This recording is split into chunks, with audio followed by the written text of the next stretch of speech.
Hello students, स्वागत है आपका बालाजी क्लासेस में। आज का जो हमारा टॉपिक है वो है न्यूटन्स लॉज ऑफ मोशन। जैसा कि आपको पता होगा न्यूटन्स के 3 लॉज ऑफ मोशन है। तो पहला जो लॉ है वो है फर्स्ट लॉ, जिसमें ये क्या कहता है law, a body continues to be in state of rest और of uniform motion in a straight line unless an external force is applied on it. मतलब एक बॉडी जो है वो हमेशा अपनी रेस्ट में या हमेशा अपनी स्टेट में रहेगी, चाहे वो यूनिफॉर्म स्टेट हो या फिर वो रेस्ट में हो या फिर वो यूनिफॉर्म वेलोसिटी से मूव करती चली जा रही हो। तो अगर एक बॉडी है, अगर वो रेस्ट में है तो वो हमेशा रेस्ट में रहेगी, और अगर एक बॉडी है और वो घूम रही है, अगर ये बॉडी आप देख रहे हैं ये है स्क्वायर, अगर ये रेस्ट में है तो ये रेस्ट में ही रहेगा, और अगर कोई बॉडी है जो घूम रही है तो वो घूमती ही रहेगी। कब तक? जब तक कि उस पर कोई दूसरा फोर्स अप्लाई ना हो, एक्सटर्नल फोर्स। अब ये बॉडी जब यहाँ पे आप देख रहे हैं ये बॉडी रेस्ट पे है, जब हम इस पे फोर्स लगाएंगे तभी तो ये मूव करेगी, और अगर हम कोई फोर्स नहीं लगाएंगे तो ये हमेशा रेस्ट पे ही रहेगी। ऐसे ही अगर कोई बॉडी है वो मूव कर रही है तो वो मूव करती ही रहेगी जब तक हम उसको फोर्स लगा के रोकेंगे नहीं। तो जब तक किसी भी चीज़, कोई भी जो बॉडी होती है वो अपनी ही स्टेट में रहती है, जब तक भी उस पर कोई unless external force is applied on it, मतलब कोई बाहर से जब तक कोई फोर्स नहीं लगता है तब तक वो अपनी ही स्थिति में रहती है। ओके स्टूडेंट्स, सेकेंड लॉ जो हमारा क्या कहता है, the rate of change of momentum of a body is directly proportional to force applied on it. मतलब कि जो जिस रेट से मोमेंटम चेंज हो रहा है किसी बॉडी का, वो डायरेक्टली प्रोपोर्शनल होता है उसके फोर्स के, और this change in momentum takes place in the direction of applied force. अब ये मोमेंटम है वो उसी डायरेक्शन में लगता है जिस डायरेक्शन में फोर्स लगता है। तो आप देख रहे हैं ये डायरेक्टली प्रोपोर्शनल है, F is directly proportional to delta P upon delta T. तो ये rate of change in momentum को हम लोग delta P upon delta T से डिनोट करते हैं, जहाँ पे स्टूडेंट्स पी क्या हमारा डिनोट कर रहा है, मोमेंटम को, पी हमारा मोमेंटम है इसमें, डेल्टा पी क्या है यहाँ पे स्टूडेंट्स, चेंज इन मोमेंटम। मतलब जब डेल्टा पी लिखा हो, कहीं पे भी डेल्टा लगा हो, तो ये इसको हम ये डिनोट करता है चेंज को, और डेल्टा टी क्या होता है students, change in time.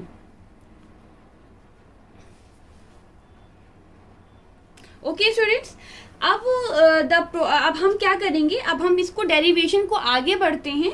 The product, अब हमें पता है कि द प्रोडक्ट ऑफ मास, आपको पता है the product of mass and velocity of the body, the product of mass and velocity of the body is called linear momentum. हमें पता है कि लीनियर मोमेंटम क्या होता है स्टूडेंट, मास और वेलोसिटी का जो प्रोडक्ट होता है वो होता है लीनियर मोमेंटम।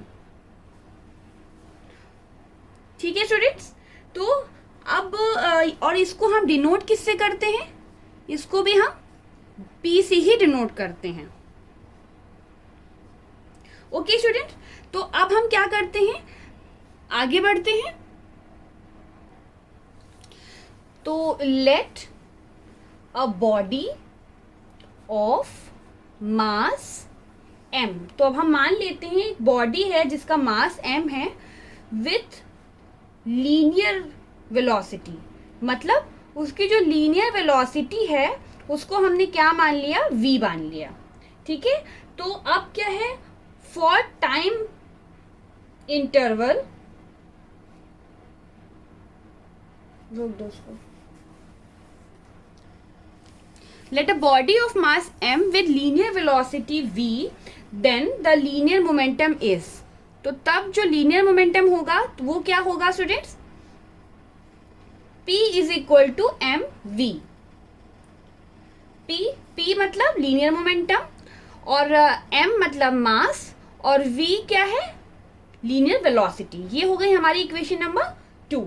अब हम ये मान लेते हैं कि जब एक force, when a force F is applied on the body, मतलब जब एक एफ फोर्स अप्लाई होता है बॉडी पे for the time interval delta T. Time interval क्या होता है? जो चेंज इन टाइम होता है। तो टाइम इंटरवल डेल्टा टी जब होगा तो देन अब हम फ्रॉम इक्वेशन नंबर 2 देखते हैं तो क्या होगा, हम यहाँ पे क्या करेंगे, डेल्टा लगा देंगे दोनों तरफ, क्योंकि हम टाइम एक फोर्स एफ अप्लाइड हो रहा है बॉडी पे for the time interval delta T. Then हम क्या करेंगे, यहाँ पे डेल्टा पी का लगा देंगे और यहाँ पे डेल्टा एम इंटू वी लगा देंगे। ओके स्टूडेंट्स, तो अब क्या होगा, अब हमने क्या लिया, इफ मास यानी कि एम इज इक्वल टू, ये क्या है, कांस्टेंट अगर हमने मान लिया, मतलब अगर मास यहाँ पे कांस्टेंट है तो delta P is equal to M जो होता है कांस्टेंट बाहर आ जाएगा और ये हो जाएगा डेल्टा वी। ये इक्वेशन नंबर हमने मान ली 3। ओके स्टूडेंट्स, अब हम क्या देख रहे हैं, हमें क्या पता है कि the rate of change in momentum, the rate of change in momentum is equal to होता है delta P upon delta T. मतलब डेल्टा जो मोमेंटम है उसमें जो चेंज होता है उसको हम लोग delta P upon delta T से डिनोट करते हैं।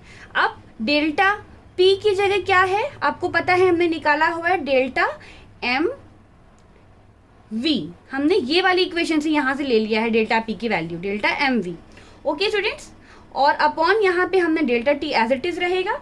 फिर व्हेन जब हम देखेंगे कि जो वेलोसिटी है वो वेलोसिटी ऑफ लाइट के इक्वल हो जाएगी या फिर m जो है वो कांस्टेंट हो जाएगा, तो क्या होगा, m जो है वो तो इफ m इज कांस्टेंट, जब m कांस्टेंट होगा तो v की जो वेलोसिटी होगी वो क्या होगी, इक्वल टू हो जाएगी वेलोसिटी ऑफ लाइट। उस टाइम पे हम चेंज ऑफ मोमेंटम जब निकालेंगे तो क्या होगा, change of momentum is equal to delta P upon delta T, और ये इज इक्वल टू, ये क्या है, डेल्टा, ये जो m हमने कांस्टेंट माना हुआ था तो ये हो जाएगा delta v upon delta T. और क्योंकि हम जानते हैं delta v upon delta T है rate of change in velocity, तो हेंस यहाँ हेयर हम क्या जानते हैं, the quantity delta v upon delta T क्या डिनोट करता है, rate of change in velocity. ये वेलोसिटी में चेंज को डिफाइन करता है, यानी कि वेलोसिटी में चेंज को हम लोग क्या बोलते हैं students, acceleration. Rate of change in velocity को आप जानते हैं क्या बोलते हैं, हम एक्सीलरेशन बोलते हैं। तो रेट ऑफ, अब हम यहाँ से आ जाते हैं, rate of change in momentum क्या होगा students, delta P upon delta T is equal to, तो rate of change in momentum is equal to जो हुआ delta P upon delta T और is equal to M A. Okay students, तो हमें पता है एफ इज इक्वल टू होता है is directly proportional to M A होता है। तो एफ इज इक्वल टू जो प्रोपोर्शनल हटता है तो एक कांस्टेंट आ जाएगा जो कि के है, F is equal to K M A हो जाएगा। और अगर अब हम M is equal to 1 kg मान लेते हैं और ए होता है 1 मीटर पर सेकेंड स्क्वायर और F is equal to 1 newton मान लेते हैं, तो के हमारी वैल्यू आप देखेंगे जब सारी चीजें 1 है तो के भी 1 आ जाएगा। जब के की वैल्यू यहाँ पुट करेंगे तो एफ इज इक्वल टू क्या आ जाएगा, एम ए, और force is equal to mass into acceleration. यही होता है हमारा second law of motion. Third law क्या होता है students, to every action there is always an equal and opposite reaction. मतलब अगर हम किसी चीज को, किसी भी बॉडी को अगर हमने फोर्स लगाया तो जितना फोर्स हम उस पर लगाएंगे उतना ही फोर्स वो बॉडी हम पे लगाती है। यही होती है the every action there is always an equal and opposite reaction. यही होता है third law of Newton's third law of motion. Okay student, अगर आपको कहीं भी कोई दिक्कत है, कहीं भी कोई डाउट है तो आप मुझे कमेंट बॉक्स में कमेंट कर सकते हैं। अगर आपको मेरी वीडियो अच्छी लगी हो तो इसे ज़रूर लाइक करें, सब्सक्राइब का बटन क्लिक करें और ज़्यादा से ज़्यादा मेरी वीडियो को शेयर करें। Thank you so much.